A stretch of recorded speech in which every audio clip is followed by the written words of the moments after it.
আসসালামু আলাইকুম ব্যারিস্টার হাসান। ওয়ালাইকুম আসসালাম। জি, আমরা যারা ইউকেতে সেটেলড আছি বা সিটিজেনশিপ হোল্ড করি, আমরা অনেকেই চাই যে আমাদের ফ্যামিলি বাংলাদেশ থেকে আসুক, আমাদের সাথে ভিজিট করে যাক। কিন্তু একটা সমস্যা হচ্ছে যে ভিজিটর ভিসা একটু ডিফিকাল্ট অবটেন করতে। এখন এই ক্ষেত্রে কি করা যায় যাতে যে অ্যাপ্লাই করছে ভিজিটর ভিসার জন্য সে এন্ট্রি ক্লিয়ারেন্স অফিসারকে স্যাটিসফাই করতে পারে যে সে একটা জেনুইন ভিজিটর?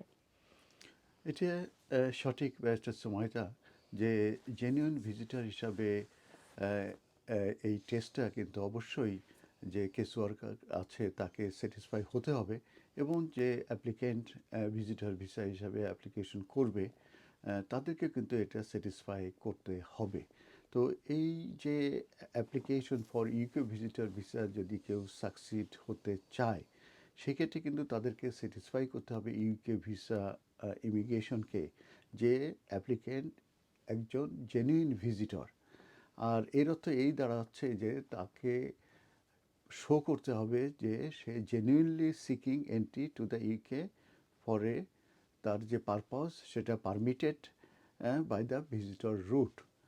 আর সে আন্ডারটেকিং করবে না কোনো প্রোহিবিটেড যে অ্যাক্টিভিটিস আছে during a stay in the UK, এবং সে আহ, আহ, তার যে ইউকেতে সে এক্সটেন্ড করার জন্যে কোনো রকমের কোনো চেষ্টা করবে না।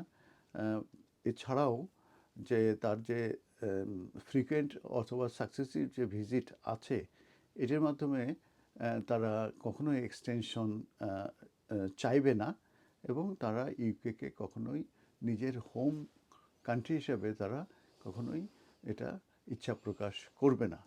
তো হোম অফিস কিছু লিস্ট অফ ফ্যাক্টর আছে, সেই ফ্যাক্টরগুলো মূলত কনসিডারেশন নিয়ে থাকে। বিশেষ করে যে কেস ওয়ার্কার এই ভিজিটার ভিসা অ্যাপ্লিকেশনটি কনসিডারেশন নিয়ে থাকে, সেক্ষেত্রে অ্যাসেসিং করে থাকবে যে অ্যাপ্লিক্যান্ট একজন জেনুইন ভিজিটর কি না।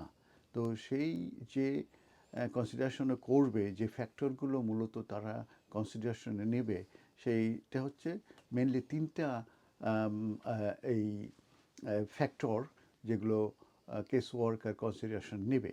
প্রথম যেটা আছে যে previous immigration history two the UK এবং আদার কান্ট্রিজ। তার মানে তার ইউকেতে কতবার এসেছিল, কতদিন থেকেছিল, এই যে প্রিভিয়াস ইমিগ্রেশন হিস্ট্রি ইউকেতে, এটা কিন্তু তারা দেখবে। এবং অন্যান্য কান্ট্রিতে তার যে ট্রাভেলিং হিস্ট্রি সেটাও কিন্তু তারা চাইবে, এবং এটা কিন্তু অ্যাপ্লিকেশনে দিতে হয়। এরপরে যেটা ইম্পর্টেন্ট আরেকটি ফ্যাক্টর মূলত কনসিডারেশনে নেওয়া হয় সেটা হচ্ছে ফিনান্সিয়াল সার্কামস্ট্যান্সেস। এবং ফিনান্সিয়াল সার্কামস্ট্যান্সের সঙ্গে আরও তিনটি ইস্যু মূলত কনসিডারেশন নেওয়া হয়, সেটা হচ্ছে যে ফ্যামিলি টাইস ব্যাকগ্রাউন্ড, সোশ্যাল ব্যাকগ্রাউন্ড এবং ইকোনমিক ব্যাকগ্রাউন্ড। এই ফ্যামিলি টাইপ বলতে তার আত্মীয়স্বজন বাংলাদেশে আছে কিনা, যদি সে বাংলাদেশি হয়, কিংবা তার ছেলে মেয়ে আছে কিনা, ওয়াইফ আছে কিনা, এটা একটা ভেরি ইম্পর্টেন্ট। সোশ্যালিও সে এস্টাবলিশড কিনা, সে কোনো নামি দামি ব্যক্তি কিনা, ফেমাস ব্যক্তি কিনা, কিংবা সে কোনো সোশ্যাল কোনো ওয়ার্কের সঙ্গে জড়িত কিনা, সেই রিলেটেড ডকুমেন্ট। আর ইকোনমিক ব্যাকগ্রাউন্ড, তার ফিনান্সিয়াল সিচুয়েশন যেটা, সেটা কিন্তু ডিটেলস দিতে হবে। এই সেই সব এভিডেন্স সম্পর্কে আমি কিন্তু আলাদা একটা ভিডিও দিয়েছি। আরেকটি দেখবে যে personal and economy ties two the UK. অনেকে বলে থাকেন যে তাদের সমস্ত আত্মীয় ইউকেতে আছে, তখন কিন্তু এটা অনেক সময় সে জেনুইন ভিজিটর নয় এবং এসে যে থেকে যাবে, এটা কিন্তু অনেক সময় এই কেস ওয়ার্কার কিন্তু ধরে নেয়। তো সেই কারণে পার্সোনাল এবং economy ties two the UK এটা কিন্তু তারা দেখবে, এবং এটাও একটি ইম্পর্ট্যান্ট ফ্যাক্টর যখন তারা অ্যাসেসিং করবে যে applicant genuinely seeking entry to the UK as a visitor.